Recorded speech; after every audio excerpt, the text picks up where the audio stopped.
Akwụkwọ nke abụọ nke ndị eze, isi nke 18. O ruo n'afọ nke atọ nke Hoshea nwa Ela bụ eze Izrel ka Hezekaya nwa Ahazi bụ eze Juda malitere ịbụ eze. Ọgụ afọ 5 ka ọ gbara mgbe ọ malitere ịbụ eze, o wee bụrụ eze ọgụ afọ 9 n'ime Jerusalem. Aha nne ya bụ Abi nwa nwaanyị Zekaraya. O mee ihe ziri ezi n'anya Jehova dịka ihe na-esi dị nke David nna ya ha mere.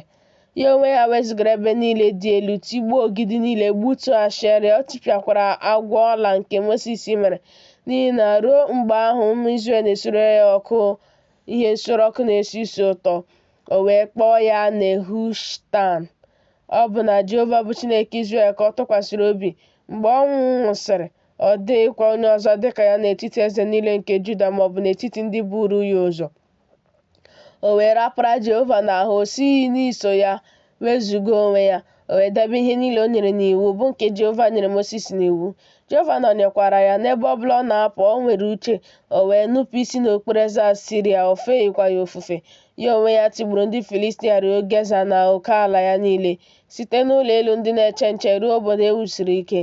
O ruo n'afọ nke 4 nke eze bụ Hezekaya, nke ahụ bụ afọ nke 7 nke Hoshea nwa Ela bụ eze Izrel, na Shalmaneser bụ eze Asiria rigoro imegide Samaria, nọchigide ya n'agha.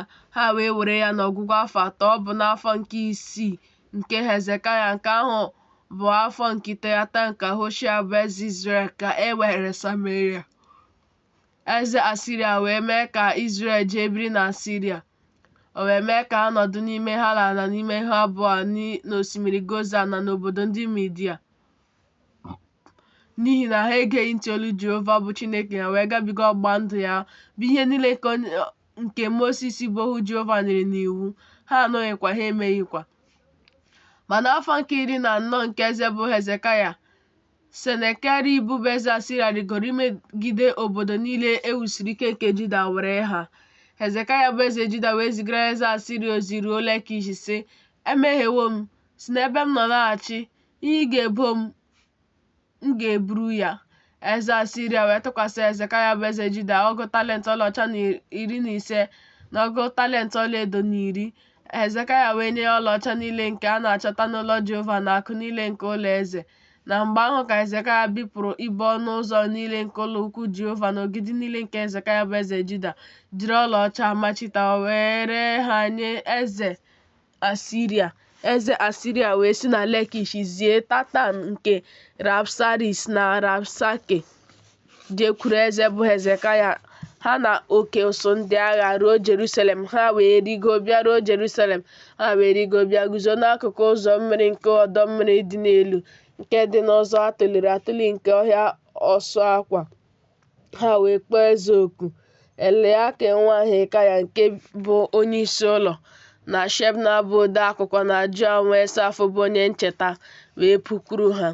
Rabshake wee sị ha, biko sịnụ Hezekaya otu a ka eze ukwu ahụ sịrị, bụ eze Asiria, gịnị bụ ntụkwasị obi a nke iji tụkwasị obi na-asị, ma ọ bụ naanị okwu egbugbere ọnụ? Ndụmọdụ na ịdị ike dị iji buo agha. Ugbu a onye ka tụkwasịworo obi na ịnụpụ isi n'okpuru m? Ugbu a lee, tụkwasịworo onwe gị obi na ahụ mkpanaka amị apịrị apịa, bụ n'ahụ Ijipt, nke nwoke na-adabere na ya, onye baa n'obe aka ya dọọ ya. Otu a ka Fero bụ eze Ijipt dị n'ebe ndị niile na-atụkwasị ya obi nọ. Ma ọ bụrụ na unu asị m, ọ bụ Jehova bụ Chineke anyị ka anyị tụkwasịworo obi, ọ bụ onye ahụ bụ onye Hezekaya wezụgara ebe niile ya dị elu na ebe ịchụ aja ya niile si Juda sikwa Jerusalem n'ihu ebe ịchụ aja nke a ka unu ga-akpọ isi ala n'ime Jerusalem. Ma ugbu a biko, were onwe gị mere onye nwe m bụ eze Asiria ihe ibe, ka m nyekwa gị nnụ ịnyịnya 5. Ọ bụrụ na ị pụrụ inyere onye nwe gị aka, ọ bụrụ na ị pụrụ inyere onwe gị ndị ga-anọkwasị ha, ị ga-esikwa aṅaa chegharịa ihu otu onye ọchịagha nke ndị ohu onye nwe m ndị kachasị nta tụkwasịrị onwe gị obi n'ahụ Ijipt inwe ụgbọala na ndị ịnyịnya? Ugbu a ọ bụ na ejighị Jehova ka m rigoro imegide ebe a na ibibi ya. Jehova sịrị m, rigo imegide ala nke bilie ya. Eliakim nwa Hilkaya na Shebna na Joa wee sị Rabshake, biko gwa ndị ohu gị okwu n'asụsụ Siria, n'ihi na anyị onwe anyị na-anụ ya. Akpanyekwala anyị ụka n'asụsụ ndị Juu na ntị ndị nọ n'elu mgbidi. Rabshake wee sị ha, ọ bụ n'ihi onyenwe gị na ije kwuru gị ka onyenwe m zitere m ikwu okwu ndị a. Ọ bụrụ n'ihi ndị ikom ahụ ndị na-anọdụ n'elu mgbidi ka ha wee soro unu rue nsị ha, ṅụkwa mmiri ha. Rabshake wee guzo were oke olu kpọọ n'asụsụ ndị Juu kwuo sị, nụrụ n'okwu eze ukwu ahụ bụ eze Asiria.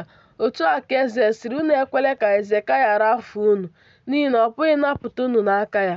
Unu ekwekwele ka Hezekaya mee ka unu tụkwasị Jehova obi, si Jehova aghaghị ịnapụta anyị, agaghị enyekwa obodo a n'aka eze Siria. Unu egele Hezekaya ntị, n'ihi na otu a ka eze Asiria sịrị, meerenụ m ihe ngọzi, pụkwutekwanụ m, rikwanụ nwoke ọbụla mkpụrụ vaịn ya na nwoke ọbụla mkpụrụ osisi fig ya, ṅụkwanụ nwoke ọbụla mmiri olulu mmiri, ruo mgbe m bịara chịrị unu jee n'ala dịka ala unu, bụ ala ọka na mmanya vaịn ọhụrụ, ala achịcha na ubi vaịn, ala mmanụ oliv na mmanụ aṅụ, ka unu wee dị ndụ ghara ịnwụ. Unu egekwala Hezekaya ntị mgbe ọ na-arafu unu, si Jehova ga-anapụta anyị. Chi niile nke mba niile ọzọ ha anapụtawo onye ọbụla ala ya n'aka eze Asiria ma ọlị?